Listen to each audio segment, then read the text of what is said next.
जीवन में हम कई लोगों से मिलते हैं, कई लोगों से वार्तालाप होते हैं।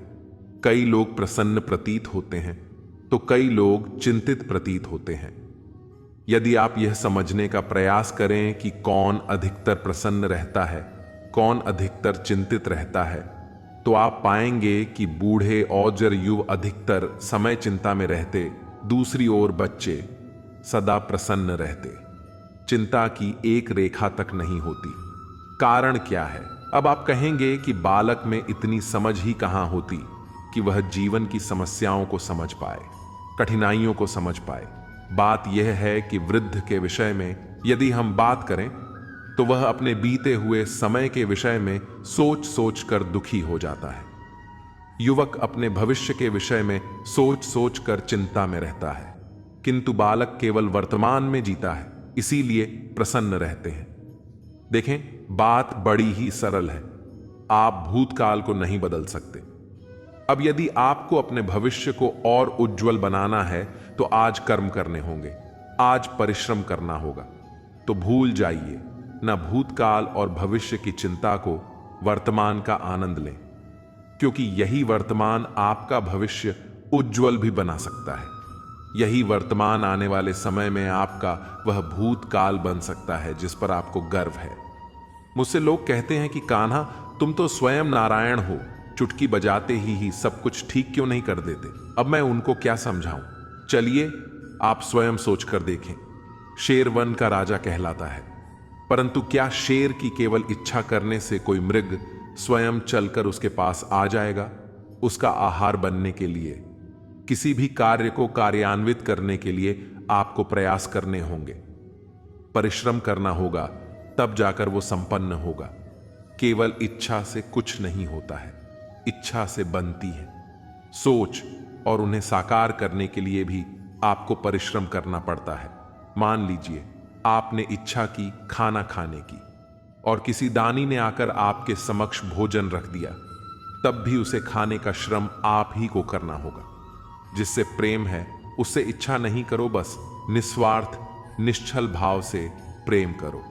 आपको जीना तो धरातल पर ही पड़ेगा, और यदि धरातल पर आप आगे बढ़ना चाहते हैं तो धरती को पैरों से पीछे धकेलना ही पड़ेगा। जिस प्रकार कस्तूरी मृग की नाभि में होती, किंतु मृग कस्तूरी की सुगंध को पाने के लिए यहां वहां भटकता है, लेकिन वह स्वयं के भीतर झांके तो उसे मिल जाए।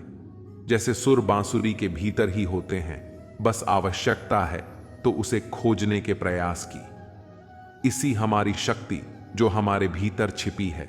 सोचिए, जब परमात्मा स्वयं हमारे भीतर हैं तो हम उन्हें बाहर क्यों ढूंढते हैं? हम स्वयं के भीतर झांके तो दूसरों से सहायता की अपेक्षा ही समाप्त हो जाती है।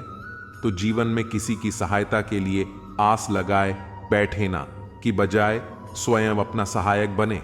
रणभूमि में आपको अच्छा साथी मिल सकता है, किंतु जीवन की इस यात्रा में आप ही को आपका साथी बनना है। राधा के साथ जब मैंने पुष्पों की होली खेली थी तो आनंद कुछ और ही था, यानी फूल उन पर बरसाए जाते हैं जो विजयी होकर लौटते हैं। इनके कदम शुभ होते हैं, जो पावन है। जो प्रेमी अपनी प्रेमिका को जीत लें, उससे बड़ा विजयी और कौन होगा? अपने आगमन से हमारे जीवन की धारा बदल जाए, उससे अधिक शुभ कौन होगा? आकर हमें मन की पीड़ाओं को निकाल था, इसमें प्रेम के रंग भरे थे, उससे अधिक पावन कौन होगा? हर वह व्यक्ति जो आपके लिए प्रिय है, जिनसे आप प्रेम करते हैं, फिर चाहे वो आपकी माँ बाबा, मित्र भाई बहन, गुरु प्रेमी पर पुष्प वर्षा करना न केवल आपको बल्कि उनके मन को भी उल्लासित करेंगे। रंग के साथ जब सुगंध हो तो आनंद दोगुना नहीं हो जाता है। एक फल सब जानते हैं कि इस पल से निकला बीज एक नए वृक्ष को जन्म देगा, जो नया वृक्ष इसी प्रकार के फलों को जन्म देगा। परंतु क्या कभी आपने सोचा है कि फल और बीज का संबंध इतना गहरा है, किंतु वृक्ष की जड़ों और वृक्ष की शाखाओं में इतनी दूरी क्यों होती है? क्योंकि दूरी आवश्यक है। यदि आप किसी को अपने साथ सदा सदा के लिए रखना चाहते हैं तो उनसे दूरी समय समय पर आवश्यक है, क्योंकि यह दूरी ही है जिसके कारण आपको आपके साथी के महत्व के विषय में झांत होता है। ये दूरी ही है जिससे आपको और प्रेरणा मिलती है कि उनसे फिर से मिलना है। इसलिए स्मरण रखें, दूरियां कदापि बुरी नहीं होती। फासले, बीच की दूरी ही नए पुलों के निर्माण का कारण बनती है। प्रेम की अंतिम परख होती है इन दूरियों से भी। आकाश से गिरी बूंदें बड़ी ही पवित्र होती है, पर इन सब का भाग्य भिन्न भिन्न होता है। अब देखिए, कोई बूंद केले के पत्ते पर गिर जाए तो ओस बनकर ठहर जाती है। प्रकृति की सुंदरता बढ़ाती है, जीवों की प्यास बुझाती है।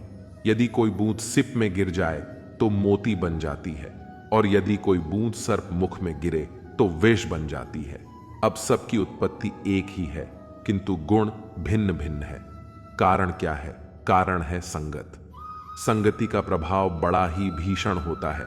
चाहे तो आपको आकाश में बिठा दे, चाहे तो आपको पाताल में पहुंचा दे। अब वर्षा की बूंदें तो यह चयन नहीं कर पाती इनकी संगति क्या हो, कि उनका भाग्य क्या होगा, परंतु हम तो मनुष्य हैं, हम तो अपनी संगति चुन सकते हैं। सोच विचार करके संगति चुने, चयन आपका होगा, इसका परिणाम भी आपको भुगतना होगा। सर्प शब्द सुनते ही मन में एक आकार प्रकट हो जाता है, एक विष से भरा, तुम्हें काटते हुए भयानक से चीज यदि किसी के घर पर मिल जाए तो कोलाहल मच जाता है। लोग सुरक्षा का प्रबंध करते हैं, भीड़ इकट्ठा हो जाती है उसके प्राण लेने के लिए, किंतु यदि वही सर्प किसी मंदिर में पाया जाए तो क्या है? लोग उस सर्प के समक्ष अपना शीश झुकाते हैं, प्रार्थना करते हैं, हाथ जोड़ते दूध पिलाते हैं, स्वयं शिव जी का आशीर्वाद मानते हैं। अब इस विषय में आपके क्या विचार हैं? सोचे, मनुष्य भी वही था, सर्प भी। फिर परिस्थितियों में इतना अंतर किया, कहीं कोई सर्प के प्राण ले रहा है तो कहीं उसी सर्प की पूजा कर रहे हैं। अंतर का कारण है संगति। और जब वो सिर्फ शिव जी की संगति में था, मंदिर के पवित्र वातावरण में था, तब हमारे लिए देव तुल्य हो गया। अन्यथा तो वह हमारे शत्रु था। तो अपने जीवन में संगति और स्थान का चयन सोच समझकर कीजिए, क्योंकि यह संसार आपके व्यक्तित्व का ज्ञान आपके संगति से ही करता है। और हां, यहां बात धनी और निधन की नहीं बात है, संस्कारी और सदाचारी के साथ, कि सदाचारी का साथ सदैव सम्मान का कारण बनता है। संसार में ज्ञानी कौन? वो जो वेदों का अर्थ समझता है, जिसमें जन्म और मृत्यु का रहस्य झांत है, या वो जो 64 कलाओं में निपुण है? नहीं, संसार में ज्ञानी वो जो केवल एक अंतर समझता है, अंतर मान लेने का और ठान लेने का। शब्द बड़े ही सरल है, यदि ध्यान से सोचेंगे तो इसका अर्थ बड़ा ही महत्वपूर्ण है। आइए समझे। यदि मान लो हार है, किंतु यदि ठान लो तो जीत। यदि मान लो तो कोई अपना, यदि ठान लो तो शत्रु। मान लो तो भगवान, यदि ठान लो तो वह केवल एक पत्थर। बस इस अंतर को समझे, संसार की हर वस्तु आपके समक्ष होगी। दृष्टि प्रकृति द्वारा दी गई। मनुष्य को सबसे बड़ी भेंट है वो दृष्टि, जिसके कारण मनुष्य इस संसार को देख पाता है, अपनी मां को देख पाता है। संसार में दृष्टि पाकर भी सभी महान नहीं बन जाते हैं, प्रसन्न नहीं हो पाते। प्रसन्न केवल वह होते हैं जिनका दृष्टिकोण शुभ होता है। अब जो गुलाब में कांटे ढूंढते हैं, वह अवश्य ही अपने हाथों को उनसे घायल कर जाते हैं, क्योंकि उनकी दृष्टि केवल कांटों तक ही सीमित रहती है। किंतु सुगंध देखने वाले पंखुड़ियों को ढूंढ ही लेते हैं। जो अंधकार में प्रकाश पाना चाहते, उन्हें दीपक भी सूर्य की भांति लगेगा, किंतु जो कमियां निकालना चाहते हैं, उन्हें दीपक के तले में भी अंधकार ही मिलेगा। जो प्रेम पाना चाहते हैं तो परियों में भी ढूंढ ही लेगा, अन्यथा किसी को पाकर भी उनसे अनजान रहने वालों की कमी नहीं है। दृष्टि हमें दिखाती है, किंतु दृष्टिकोण हमें वह दिखाता है जो हम देखना चाहते हैं। जो आपकी सोच है वही सच बनकर आपके समक्ष आएगा, इसलिए आपके विचार शुभ रखें। दूध जो 2 दिन तक टिकता है, यदि इस दूध को गर्म करके जमाया तो बनता है। दही जो 3-4 दिन तक टिकता है, यदि इस दही को मत्था तो बनता है। माखन जो सप्ताह तक चलता है, अब यदि इस माखन को तपा दिया जाए तो बनता है घी, जो वर्षों तक खराब नहीं होता। समझे, जीवन और मन जितनी परीक्षाओं की कसौटी पर खरे उतरे, जितना कठिनाइयों का ताप सहे, जितना मंथन की चुनौतियां का सामना करे, उतना ही यश, बल और सामर्थ्य बढ़ेगा, तो कर्म कर, कठिनाइयों का सामना कर और मंथन से मन को शुद्ध कर, मन को प्रसन्न करो। आइए आज आपको एक कहानी सुनाता है। एक बार एक नेत्रहीन व्यक्ति गया मंदिर ईश्वर के दर्शन प्राप्त करें। अब जब वहां उपस्थित लोगों को यह ज्ञात हुआ कि यह व्यक्ति नेत्रहीन है, तो कुछ लोगों ने उसका उपहास उड़ाना प्रारंभ कर दिया। जिसकी स्वयं की दृष्टि ही नहीं, क्या करने आया है? कदाचित ईश्वर से शिकायत करने आया होगा कि क्यों आपने मुझसे मेरी दृष्टि छीन ली। किंतु इन सभी बातों से उस नेत्रहीन व्यक्ति ने स्वयं को प्रेरित नहीं होने दिया। वो मुस्कुराया। उसने केवल एक बात कही, माना कि मेरे भाग्य ने मुझसे मेरी दृष्टि छीनी, किंतु मैं अभागा नहीं, क्योंकि मेरा ईश्वर वो मुझे देख सकता है। स्मरण रखें, दृष्टि नहीं, दृष्टिकोण आवश्यक है। यदि आपका दृष्टिकोण शुभ है तो अशुभ में भी शुभ स्वयं दिखने लगता है और मन प्रसन्न हो जाता है। क्रोध एक ऐसी स्थिति जिसमें जीव मन से अधिक गति से कार्य करता है। लालच हो तो करुणा से अधिक गति से कार्य करता है। प्रतिशोध जिसमें व्यक्ति दूसरों से अधिक स्वयं को हानि पहुंचाकर सुख पाता है। और ईर्ष्या जिसमें व्यक्ति स्वयं के अस्तित्व को ही खो बैठता है, कुछ और ही बन जाता है। दूसरी ओर आनंद, वो स्थिति जिसमें आत्मा शरीर से अधिक प्रसन्न होती है। और प्रेम वह परम भाव जिसमें हमारा दुख सबका बन जाता है और सबका सुख हम में आ जाता है।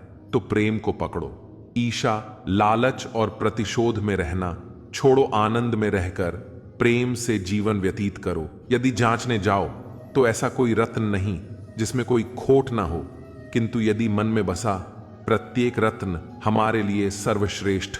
यदि परखे तो संसार में ऐसा कोई जीव नहीं जो सर्प अधिक विषैला हो, किंतु यदि मानो तो ऐसा कोई जीव भी नहीं जो सर्प से अधिक सरल हो। जो केवल अपने पथ पर चलता है, जानकर किसी को हानि नहीं पहुंचाता। उसी प्रकार यदि मनुष्य को परखने जाओगे तो वह गुणवान नहीं लगेगे। प्रत्येक मनुष्य में कोई न कोई विशेष गुण होता ही है, बस बात आती है आपके दृष्टिकोण की। इसलिए अपने जीवन में मनुष्य को परखने में समय नष्ट न करें। मनुष्य कोई वस्तु तो नहीं, मनुष्य आत्माधारी जीवन है। कदाचित आपके व्यवहार से बदल भी जाएगा यदि आप उसे अपना मानकर गले लगा लो। बस प्रेम भाव ऊपर रहेगा। घड़े का महत्व हमारे जीवन में हम भली भांति जानते हैं। गर्मी की आरतू में यह हमारी प्यास बुझाता है, जल को जैसे अमृत बनाकर हम तक पहुंचाता है। किंतु इस पात्र को बनाया कैसे जाता है, इस प्रक्रिया के विषय में आपको झांत है। सर्वप्रथम कुम्हार स्वयं के पैरों से इसको मलता है, फिर उसके पश्चात उसे चाक पर चढ़ाकर घुमाता है, उसके ऊपर बाहर से प्रहार करता है और साथ ही भीतर से सहारा भी देता है ताकि मटका टूटे ना। अपनी ही बनाई रचना की जलती हुई भट्टी में छोड़ देता है। उसके पश्चात शीतल जल देने वाला यह पात्र हमें प्राप्त होता है। एक सर्वश्रेष्ठ गुरु भी यही करता है।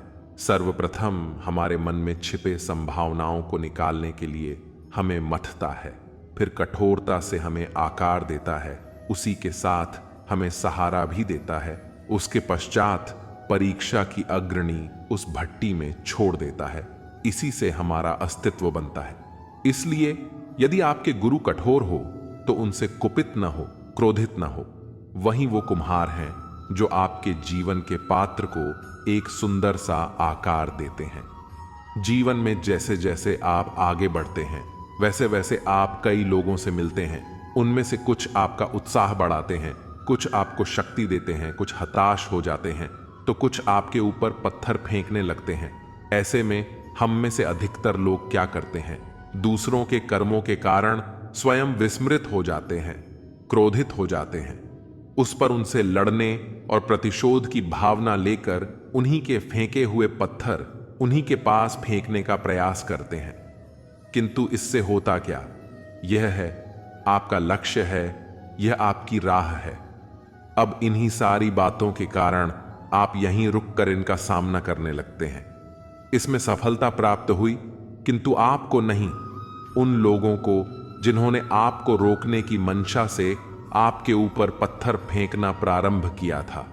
यदि फेंकने के बदले उन पत्थरों को इकट्ठा करके आप अपना घर बनाते तो आप पर पत्थर फेंकने वालों की संख्या धीरे धीरे कम होती जाएगी। आप भी अविचल होकर अपने लक्ष्य की ओर आगे बढ़ पाएंगे।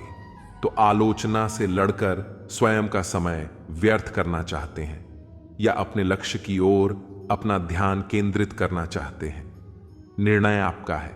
जीवन में सभी आगे बढ़ना चाहते हैं, अपने लक्ष्य को प्राप्त करना चाहते हैं, सफलता पाना चाहते हैं, किंतु सभी यह नहीं कर पाते, फिर जुट जाते हैं। उस प्रयास में कई ढूंढ ले वह कारण जिसके कारण यह सफल हुए, उसमें भी अधिकतर लोग गलत चयन कर जाते हैं।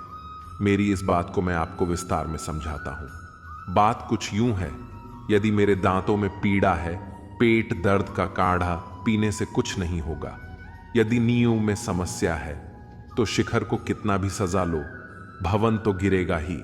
यदि हम जीवन में आगे नहीं बढ़ पा रहे हैं तो कारण हमारे पांव की मोच नहीं, हमारी छोटी सोच है। यदि हम अपना भाग्य, अपना भविष्य नहीं लिख पा रहे हैं तो इसका कारण टूटी हुई कलम नहीं, औरों से चैलेंज के लिए महान कार्य करने के पश्चात भी यश प्राप्त नहीं हो पा रहा है तो इसका कारण तन का आलस नहीं, मन का लालच है। इसमें सर्वप्रथम अपनी असफलता का कारण उचित प्रकार से समझें और फिर उचित प्रकार से उस दिशा में प्रस्थान करें। आपको सफलता अवश्य प्राप्त होगी, कोई आपको रोक नहीं पाएगा। जीवन में हम अपनों के लिए, हमारे प्रियजनों के लिए कुछ अच्छा करना चाहते हैं, प्रसन्न करने के लिए कई बार उन्हें भेंट देता है और भेंट देते समय एक विचार मन में रहता है। भेंट विशेष होनी चाहिए, सुंदर होनी चाहिए, मूल्यवान होनी चाहिए, ऐसी होनी चाहिए जो सदा के लिए उन्हें स्मरण रहे। कुछ लोग चयन करते हैं उत्तम वस्त्रों का, कुछ लोग चयन करते हैं मूल्यवान आभूषण का, किंतु क्या यह पर्याप्त है? आप स्वयं सोचे, वह कितना भी उत्तम वस्त्र क्यों ना हो, एक समय के पश्चात फीका पड़ने लगता है, खराब है, होने लगता है। आभूषण भी कभी न कभी चुरा लिए जा सकते हैं, सदा के लिए उन्हीं के साथ नहीं रहेंगे, यह संभव तो नहीं है। फिर ऐसा क्या उन्हें दिया जाए जो सदा के लिए उनके साथ रहे? उत्तर है अच्छा, समय। यदि आप किसी को उत्तम भेंट देना चाहते हैं तो उनके साथ उत्तम समय व्यतीत करें, क्योंकि जैसे जैसे समय व्यतीत होता जाएगा पुराना नहीं होगा, सदा मन में जीवित रहेगा और मुस्कुराहट के पलों को न कोई उनसे छीन पाएगा, न ही चुरा पाएगा। तो आनंद के साथ समय व्यतीत करें। जीवन में कभी कभी आपने क्या पा लिया, उससे भी अधिक महत्वपूर्ण यह है कि आपने क्या बांटा, किंतु किन किन बातों से सावधान रहा जाए। ध्यान से सुनो, जीवन में जब भी आप अपना लक्ष्य चुने तो भ्रम से सावधान रहें, क्योंकि वो आपके लक्ष्य को भटका देगा। जब यात्रा करो तो आलस्य से सावधान रहिए, क्योंकि वो आपको आपकी यात्रा पूर्ण करने नहीं देगा। ज्ञान जब भी न्याय करें तो मित्रों से सावधान रहें, क्योंकि वो आपकी न्याय करने की शक्ति को दुर्बल बना देता है। जब भी सफलता प्राप्त कर घमंड से सावधान रहिए, क्योंकि वो आपकी सफलता को अधिक समय के लिए आपके पास टिकने नहीं देगा। और जब भी प्रेम करे स्वयं से सावधान रहें, क्योंकि मैं आपको कभी हम बनने नहीं देगा। डर का भूत। किसी गांव में एक मोची रहता था। वह जंगल से मरे हुए जानवरों का चमड़ा बटोर कर लाता था और उससे सुंदर सुंदर जूते बनाकर बेचा करता था। इस कारोबार से जो आमदनी होती थी उससे वह अपने परिवार का भरण पोषण करता था। वह हमेशा चमड़े की टोह में ही रहता था। आसपास के जंगलों में चक्कर लगाना उसका पेशा बन गया था। पर जब पास के जंगलों में चमड़ा नहीं मिलता तब वह दूर दूर के जंगलों में भी चला जाता था। एक दिन वह चमड़ा खोजता हुआ जंगल में बहुत दूर निकल गया। उस जंगल में एक बूढ़ा शेर रहता था। संयोग से दोनों आमने सामने आ गए। शेर को सामने देखकर मोची डर गया, परंतु उसके आश्चर्य का ठिकाना न रहा जब उसने देखा कि शेर ने उस पर न तो हमला ही किया और न उसे देखकर क्रोध से गुर्राया, बल्कि शेर ने मोची से कहा, भाई, मैं बहुत बूढ़ा हो गया हूं, मेरी टांगें अब कमजोर हो गई हैं, इसलिए जानवरों के पीछे दौड़ने में मुझे कठिनाई होती है और मेरे पैरों में कांटे चुभ जाते हैं। क्या तुम मेरे लिए 2 जोड़ी जूते बना सकते हो? अगर हां तो मैं तुम्हें बहुत सारा चमड़ा दिखाता हूं। शेर की बात सुनकर मोची को आश्चर्य के साथ साथ प्रसन्नता भी हुई। उसने कहा, बेशक, मैं तुम्हारे लिए जूते अवश्य बना दूंगा। मुझे वहां ले चलो जहां चमड़े पड़े हुए हैं। शेर ने मोची को साथ लिया और वे उस स्थान पर जा पहुंचे जहां शेर की माद थी। माद के आसपास तरह तरह के जानवरों के चमड़े बिखरे पड़े थे। शेर जब जब जानवरों का शिकार करता था वह उन्हें यहीं लाकर खाता था। इस प्रकार वह मांस खाकर चमड़े को इधर उधर छोड़ देता था। इसलिए मोची को यहां पर बहुत सारा चमड़ा मिल गया। वह उसे वहां से उठाकर अपने घर ले गया। जाते समय उसने शेर को वचन देते हुए कहा, मैं बहुत शीघ्र ही तुम्हारे जूते बनाकर ला दूंगा। इस घटना के बाद कई महीने बीत गए। शेर अपने जूतों का इंतजार करते करते थक गया, परंतु उसे न जूते ही मिले न मोची ही आया। इधर मोची इतना सारा चमड़ा पाकर अपने भाग्य को सराह रहा था। उसने अपना काम धंधा बढ़ा लिया। 2-4 आदमी काम पर रखकर उसने जूते बनाने शुरू कर दिए। उन चमड़ों से उसने सैकड़ों जोड़ी जूते बनाए और उन्हें बेच बेच कर वह मालामाल हो गया। अमीर होते ही गांव में उसकी धाक जम गई और उसका आदर भी होने लगा। इसी अमीरी में वह शेर को दिया हुआ वचन भी भूल गया। जब शेर इंतजार करते करते थक गया तब उसने सोचा, चलें जरा मोची का पता लगाएं। वह मोची का घर खोजते खोजते उसके गांव में पहुंच गया, परंतु वह ठहरा जंगली जानवर वह गांव की सड़कों पर खुलकर घूम नहीं सकता था, क्योंकि गांव वाले उस पर टूट पड़ते। मोची अब बड़े आराम से अपने घर में रह रहा था। उसने अब जंगल में जाना छोड़ दिया था। जंगल से चमड़ा लाने का काम उसके नौकर ही करते थे। इस कारण मोची से मिलने में शेर को बहुत परेशानी हुई। इन परेशानियों के कारण शेर को मोची पर बहुत गुस्सा आया। उसने सोचा, अगर मोची अकेले में मिल जाए तो उसे चबा डालूं। इस निश्चय के साथ ही वह मोची के घर की बगल वाली झाड़ी में छिप गया।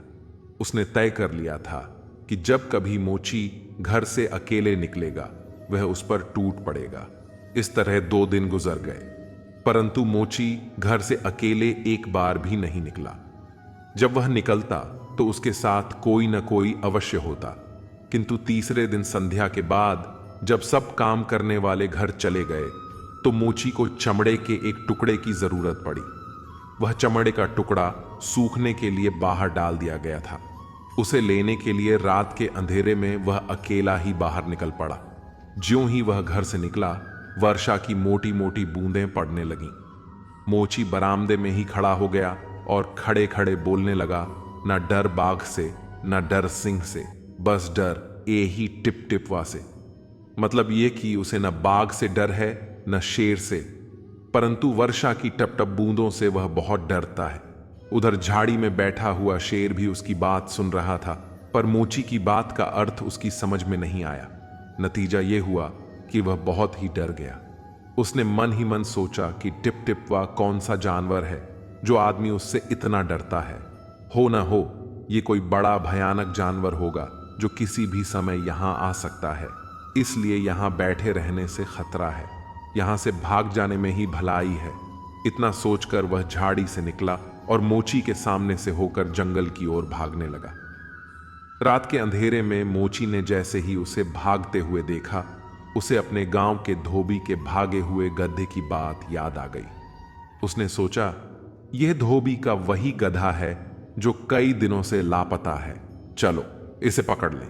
यह सोचकर उसने बरामदे की दीवार से एक रस्सी और एक डंडा उठाया और तेजी के साथ दौड़कर भागते हुए शेर की पीठ पर कूद पड़ा। उसने तुरंत रस्से से उसकी गर्दन बांधी और डंडे से पीटते हुए कहा, दुष्ट गधे, कई दिनों से भागकर तूने अपने मालिक को परेशान कर रखा है। बेचारा शेर अपनी जान बचाने के लिए भागा जा रहा था। एक ओर उसका गला फंसा था तो दूसरी ओर से उसकी पीठ पर लगातार मार पड़ रही थी, इसलिए वह बेहद परेशान हो गया था। वह सोचता जा रहा था, मैं बेकार में मोची से मिलने आया, आखिर जिस बात का डर था वही होकर रहा। टिप टिपवा ने मुझ पर हमला कर ही दिया। इसी धोखे में उसकी दौड़ जारी रही। इधर मोची सोचता जा रहा था कि वह गधे की पीठ पर सवार है और उसे मार रहा है। वह टिपटिपवा। कहां है मुंह जौसा, मुझे बताओ ना। दोनों ने एक साथ उत्तर दिया, वह बड़ के पेड़ की खोह में छिपा है, वहां मत जाना, वह बहुत खतरनाक जानवर है। बंदर अकड़ कर बोला, आप लोग यहीं ठहरे, मैं उसकी खबर लेकर आता हूं। इतना कहकर वह पेड़ पर चढ़ गया और अपनी पूंछ खोह में डालकर उसे चारों ओर घुमाने लगा। वह देखना चाहता था कि खोह में कौन सा जानवर छिपा है। उधर मोची चिलम पीकर सुस्ता रहा था। उसे हल्की सी झपकी आ गई थी, परंतु अंधेरे में जैसे ही बंदर की पूंछ उसकी नाक से टकराई, वह हड़बड़ाकर उठा और दोनों हाथों से उसने पूंछ को पकड़ लिया। फिर उसे इतनी जोर से खींचा कि बंदर की पूंछ ही उसके शरीर से अलग हो गई। बंदर ने पेड़ से छलांग लगाई और उसे भागते देखकर शेर और सियार भी भागने लगे। कुछ दूर जाने पर शेर ने बंदर से पूछा, क्या हुआ, तुम पर क्या बीती, हमें भी तो बता दो। बंदर ने कहा, क्या बताऊं चाचा, वह जानवर न टिप टिप वाह है न मुंह है जौसा, वह तो पूंछ उखाड़ू है, देखो ना, उसने मेरी पूंछ ही उखाड़ ली। चलो यहां से भाग चले। शेर बोला, मैंने तुझे वहां जाने से मना किया था पर तू नहीं माना, अब यहां रहना खतरे से खाली नहीं है। इतना कहकर तीनों एक घने जंगल की ओर चले गए। जब बहुत देर तक खोह के मुंह पर कोई नहीं आया, तब मोची डरते डरते उसमें से निकला और अपने घर की ओर चल दिया। जब तक आप अपनी समस्याओं एवं कठिनाइयों की वजह दूसरों को मानते हैं, तब तक आप अपनी समस्याओं एवं कठिनाइयों को मिटा नहीं सकते। भीड़ हमेशा उस रास्ते पर चलती है जो रास्ता आसान लगता है, लेकिन इसका मतलब यह नहीं कि भीड़ हमेशा सही रास्ते पर चलती है। अपने रास्ते स्वयं चुनिए, क्योंकि आपको आपसे बेहतर और कोई नहीं जानता। इस दुनिया में असंभव कुछ भी नहीं। हम वो सब कर सकते हैं जो हम सोच सकते हैं, और हम वो सब सोच सकते हैं जो आज तक हमने नहीं सोचा। बीच रास्ते से लौटने का कोई लाभ नहीं, क्योंकि लौटने पर आपको उतनी ही दूरी तय करनी पड़ेगी जितनी दूरी तय करने पर आप लक्ष्य तक पहुंच सकते हैं। सफलता हमारा परिचय दुनिया को करवाती है और असफलता हमें दुनिया का परिचय करवाती है। अगर किसी चीज को दिल से चाहो तो पूरी कायनात उसे तुमसे मिलाने में लग जाती है। महानता कभी न गिरने में नहीं, बल्कि हर बार गिरकर उठ जाने में है। अगर आप समय पर अपनी गलतियों को स्वीकार नहीं करते हैं तो आप एक और गलती कर बैठते हैं। आप अपनी गलतियों से तभी सीख सकते हैं जब आप अपनी गलतियों को स्वीकार करते हैं। अगर आप उन बातों एवं परिस्थितियों की वजह से चिंतित हो जाते हैं जो आपके नियंत्रण में नहीं है, तो इसका परिणाम समय की बर्बादी एवं भविष्य में पछतावा है। ब्रह्मांड की सारी शक्तियां पहले से हमारी हैं। वो हम ही हैं जो अपनी आंखों पर हाथ रख लेते हैं और फिर रोते हैं कि कितना अंधकार है। हम चाहें तो अपने आत्मविश्वास और मेहनत के बल पर अपना भाग्य खुद लिख सकते हैं, और अगर हमको अपना भाग्य लिखना नहीं आता तो परिस्थितियां हमारा भाग्य लिख देंगी। सपने वो नहीं है जो हम नींद में देखते हैं, सपने वो है जो हमको नींद नहीं आने देते। आप ये नहीं कह सकते कि आपके पास समय नहीं है, क्योंकि आपको भी दिन में उतना ही समय मिलता है जितना समय महान एवं सफल लोगों को मिलता है। मुसीबतों से भागना नई मुसीबतों को निमंत्रण देने के समान है। जीवन में समय समय पर चुनौतियों एवं मुसीबतों का सामना करना पड़ता है, और यही जीवन का सत्य है। एक शांत समुद्र में नाविक कभी भी कुशल नहीं बन पाता। विश्वास में वो शक्ति है जिससे उजड़ी हुई दुनिया में प्रकाश लाया जा सकता है। विश्वास पत्थर को भगवान बना सकता है, और अविश्वास भगवान के बनाए इंसान को पत्थर दिल बना सकता है। दूर से हमें आगे के सभी रास्ते बंद नजर आते हैं, क्योंकि सफलता के रास्ते हमारे लिए तभी खुलते हैं जब हम उसके बिल्कुल करीब पहुंच जाते हैं। जीवन में कठिनाइयां हमें बर्बाद करने नहीं आती है, बल्कि यह हमारी छुपे हुए सामर्थ्य और शक्तियों को बाहर निकालने में हमारी मदद करती है।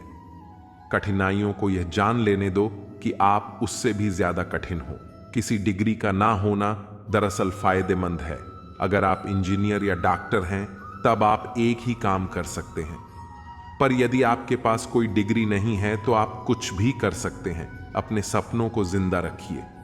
अगर आपके सपनों की चिंगारी बुझ गई है तो इसका मतलब यह है कि आपने जीते जी आत्महत्या कर ली है। बारिश के दौरान सारे पक्षी आश्रय की तलाश करते हैं, लेकिन बाज बादलों के ऊपर उड़कर बारिश को ही नजरअंदाज कर देते हैं। समस्याएं सभी की है, लेकिन आपका नजरिया इनमें विभिन्नता पैदा करता है। हर छोटा बदलाव बड़ी कामयाबी का हिस्सा होता है। जीतने वाला ही नहीं, बल्कि कहां पर हारना है ये जानने वाला भी महान होता है। जो बदलता है वो आगे बढ़ता है। लक्ष्य हासिल की इच्छा का अनुमान इसी बात से लगा रहा है कि लक्ष्य ना मिलने से जो रात रात भर बेचैनी होगी, हमें उस बेचैनी से भी प्यार है। अपने मन को नियंत्रित करो, इससे पहले कि मन आपको नियंत्रित करे। कमजोर लोग बदला लेते हैं, शक्तिशाली लोग माफ कर देते हैं, बुद्धिमान लोग नजरअंदाज कर देते हैं। आपका समय सीमित है, इसीलिए इसे किसी और की जिंदगी जीकर व्यर्थ मत करो। जब एक ही झोंक पर दोबारा नहीं हंसते तो एक ही दुख पर भी दोबारा परेशान नहीं होना चाहिए। सफल वह है जो अपने दुश्मनों पर नहीं बल्कि अपनी इच्छाओं पर विजय पा लेता है। जीवन में जब भी हम खराब दौर से गुजरते हैं तो मन में यह विचार जरूर आता है कि परमात्मा मेरी परेशानियां देखता क्यों नहीं है, मेरी परेशानियां दूर क्यों नहीं करता। लेकिन सुख दुख तो हमारे जीवन का हिस्सा है। श्री कृष्ण ने भगवत गीता में क्रोध के कारण के साथ ही इसका निवारण भी बताया है, कर्म करते रहे। श्रीमद् भगवत गीता के अध्याय 2 में लिखा है कि मनुष्य को निरंतर कर्म करते रहना चाहिए तथा फल की इच्छा नहीं करनी चाहिए, और किसी भी कार्य को करने से पहले उसके परिणाम को जान लेना चाहिए। मनुष्य को संयम के साथ कार्य करना चाहिए तथा नित्य नियम से भगवान की भक्ति करनी चाहिए और हमेशा धर्म के मार्ग पर चलना चाहिए। परम पिता भगवान श्री कृष्ण कहते हैं कि नरक के 3 द्वार हैं, काम, क्रोध तथा लोग आत्मा को अधोगति में ले जाने वाले ये तीनों बेकार हैं। काम, क्रोध, लोभ आत्मा का नाश कर देते हैं, इसलिए इन तीनों दोषों का समूल नाश कर देना चाहिए। काम वह अपनी है जिसमें व्यक्ति शुभ व अशुभ तथा सही गलत का विचार नहीं कर पाता है। क्रोध ऐसा दानव है जो क्रोध करने वाले का विनाश पहले करता है। लोभ के कारण हिंसा हो सकती है। काम, क्रोध के वशीकरण होकर व्यक्ति अपने रिश्तों तक को भूल सकता है। यदि कभी आप परिवार में ही पत्नी पर ही क्रोध कर बैठे, क्रोध में हाथ छोड़ दे या उससे भी आगे बढ़ गए, तो विनाश तो आपका पत्नी का व आपके बच्चों का ही तो होगा।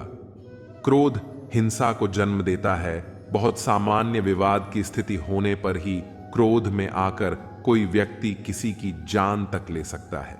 लोग तो ऐसी बुरी वृत्ति है जिसके चंगुल में एक बार यदि फंस गए फिर उससे बाहर निकलना बहुत मुश्किल हो सकता है।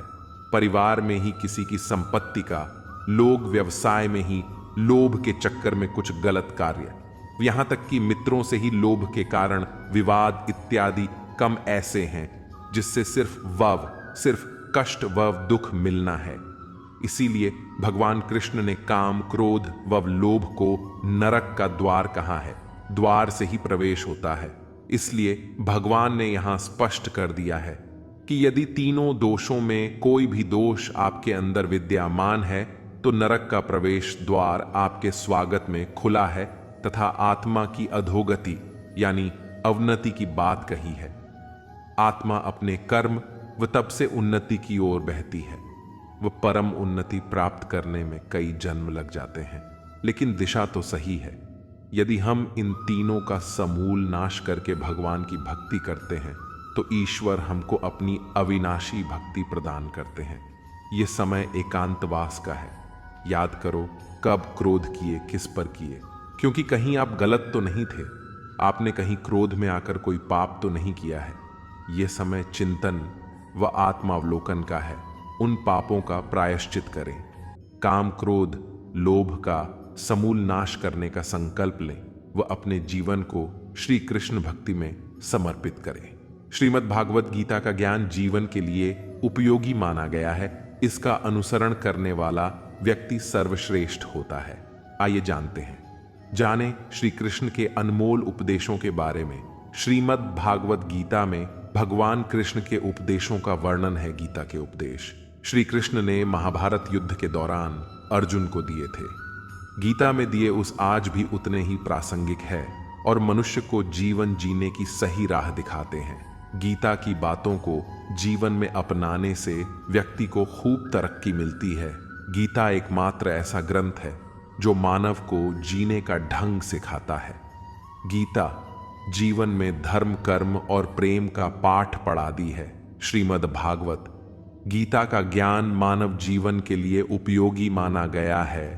गीता संपूर्ण जीवन दर्शन है और इसका अनुसरण करने वाला व्यक्ति सर्वश्रेष्ठ होता है। आइए जानते हैं, जाने श्री कृष्ण के अनमोल उपदेशों के बारे में। क्रोध का बन जाता है पुण्य। श्री कृष्ण कहते हैं कि क्रोध तब पुण्य बन जाता है जब वह धर्म और मर्यादा के लिए किया जाए, और सहनशीलता तब पाप बन जाती है जब वह धर्म और मर्यादा को बचाए। गीता के अनुसार मनुष्य नहीं, उसके कर्म अच्छे या बुरे होते हैं, और जैसे मनुष्य के कर्म होते हैं उसे वैसे ही फल की प्राप्ति होती है। गीता में श्री कृष्ण कहते हैं, दूसरे के कर्तव्य का पालन करने से भय होता है और स्वत धर्म में मरना भी बेहतर होता है। अर्थात हमें दूसरे का अनुसरण या नकल करने की बजाय स्वत धर्म को पहचानना चाहिए। दूसरों का अनुसरण करने से मन में भय उत्पन्न होता है। श्री कृष्ण के अनुसार डर हटाने का एक ही उपाय है, और वो है अपना धर्म पहचानना और उसमें जीना। गीता के अनुसार गौर से समझें कि तुम्हें जो चाहिए वो क्या है, और उसकी प्राप्ति में पूरी जान लगा दो, यही धर्म है। श्री कृष्ण कहते हैं, शरीर नश्वर है पर आत्मा अमर है। यह तथ्य जानने पर भी व्यक्ति अपने इस नश्वर शरीर पर घमंड करता है, जो कि बेकार है। शरीर पर घमंड करने की बजाय मनुष्य को सत्य स्वीकार करना चाहिए। आप खुश हैं या दुखी, ये दोनों आपके विचारों पर निर्भर है। अगर आप प्रसन्न रहना चाहते हैं तो आप हर हाल में प्रसन्न रहेंगे। अगर आप लगातार कार्यात्मक विचार लाते हैं तो आप दुखी ही होंगे। विचार ही हर व्यक्ति का शत्रु और मित्र होता है। किसी के साथ चलने से न तो कोई खुशी मिलती है और न ही लक्ष्य। इसलिए मनुष्य को सदैव अपने कर्मों पर विश्वास करते हुए अकेले चलते रहना चाहिए। दोस्तों, अगर इस वीडियो से आपने कुछ भी सीखा हो तो इस वीडियो को एक लाइक कर दीजिए और इस चैनल को सब्सक्राइब कर लीजिए, और कमेंट में जय श्री राधे कृष्णा अवश्य लिखिए। आपका भला हो। धन्यवाद।